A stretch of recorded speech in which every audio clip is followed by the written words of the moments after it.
Good evening. Welcome to the 5 o'clock update of our coastal storm that has impacted the region.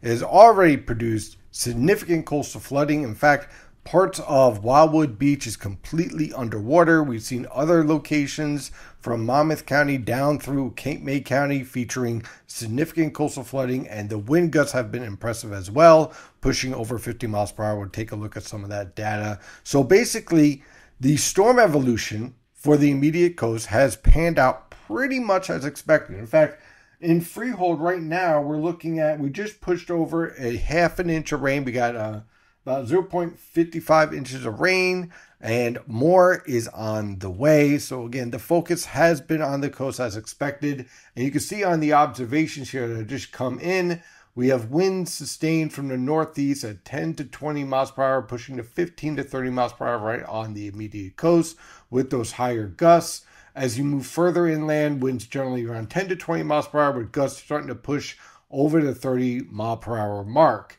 This storm is just getting started. Make that very, very clear. So when we take a look at the observations that came in, this is from the National Weather Service, and these are the gusts that have been reported in Delaware County, and in Delaware and Sussex County, ranging anywhere from 40 to 52 miles per hour. On the Jersey Shore, winds have ranged as low as 42 mile per hour gusts, 41 mile per hour gusts, and as high as a 59 mile per hour gust. We're getting very close to that 60 mile per hour gust. I would not be surprised to see that in the hours ahead as the storm is evolving. And you can see the precipitation shield. First, we're zoomed in, and notice again, all your steady heavy rainfall right on the coast from Long Island down through the Jersey Shore. But now we're starting to see expansion towards the interior. Changes are occurring. What's happening? Well, let's dive in. First, step back, and you can see our storm is down here at 993 millibars, hasn't moved all that much. Our new secondary low is starting to take shape right here. This is all part of the normal process of the storm. As we see this triple point, this is a warm occlusion. A lot of people have been making comments about tropical influences. There is no tropical structure to this storm. What you have here is a warm seclusion, and that's why you have this occluded front with a pocket of warm air surrounded by dry air and cool dry air wrapping in from behind it. Thus the cold front. So if you want to know whether or not you have a tropical system, tropical systems do not have frontal boundaries. Simple as that. If you're looking for a difference, that's the difference. When you start include frontal boundaries, either the tropical low is transitioning towards an extratropical low, or it's not a tropical low. Okay? So that is how we know. When we take a look at the precipitation shield here, again, notice the expansion here. This is all because of the transition of the 850 millibar jet stream ready to intensify as we move through the evening hours. So on the water vapor satellite picture, you're seeing the whole trough starting to phase into one trough taking shape. Here is our old primary low. Here's the new secondary low starting to take shape just off the Jersey Shore and the Delmarva Peninsula. And as a result, you can see the lifting continuing here. And remember what I said about the dry air wrapping in. This is a sign of a warm seclusion. You have this pocket of warm air, and you have the dry, cool air surging in. These are frontal boundaries. It can't be tropical. Okay? Okay. So we have all that playing out. And while that is all playing out, we also have our jet streams, right? So here's our divergence and diffluence setting up all the lifting. Very impressive jet stream, a nice jet streak taking shape right over the coastal waters, supporting the accent of air, which means you're having more rising motion in the atmosphere. Then we take a step and take a look at the 850 millibar jet. Again, it's starting to intensify. It's starting to grow in strength. This is typical of this type of environment. So what happens here is that as this strengthens, the precipitation shield grows and intensifies, which is why we're starting to see heavier precipitation. And that heavier precipitation will be enhanced by this frontogenesis that will back in towards the shore. Now, if you want to see what this looks like in terms of the synoptic pattern, this is 850 millibars on the European. You can use any model guidance at this point, pretty much has this storm locked down now. So you see this feature right here. That feature right there is what we were just looking at, right? If I could pull it up. right here, okay? So this right here in the observations is that feature that we were just looking at here, okay? So while that is starting to take shape, it drives right into the coast, and that's why tonight into tomorrow we'll see that heavier rainfall. It's very strong frontogenesis, very strong lifting. Why is that strong lifting happening? Because of what is happening with our 850 millibar jet, which I will show right here. So we're going to jump to the NAM.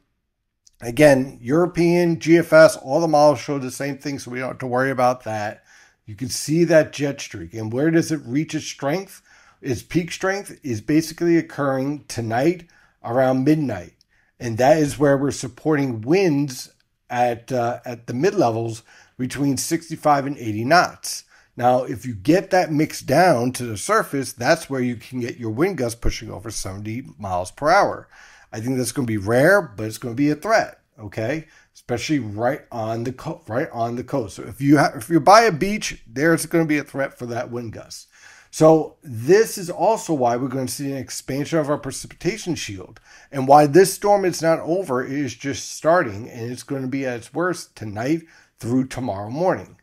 And again, that shows up nicely on the precipitation, on the forecast here for the precipitation. Again, notice the coastal plain just remains constant with waves of rainfall moving in. The interior sees waves of showers where we'll see rainfall potential easily about half an inch to an inch over the interior, 1 to as high as 2 inches on the I-95 corridor. Most locations would be around 1.25 inches.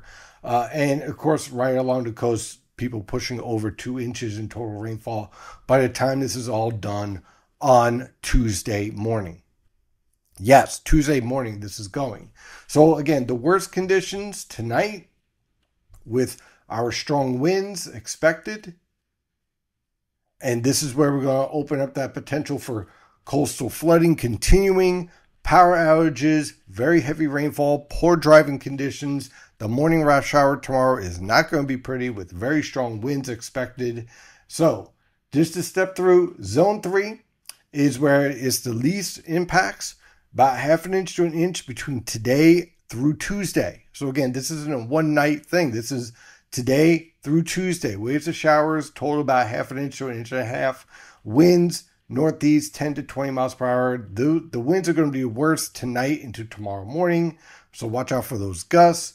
Zone 2, this is where you still have the potential for some power outages. Not so much coastal flooding in my opinion. Yes, even on the Connecticut coast.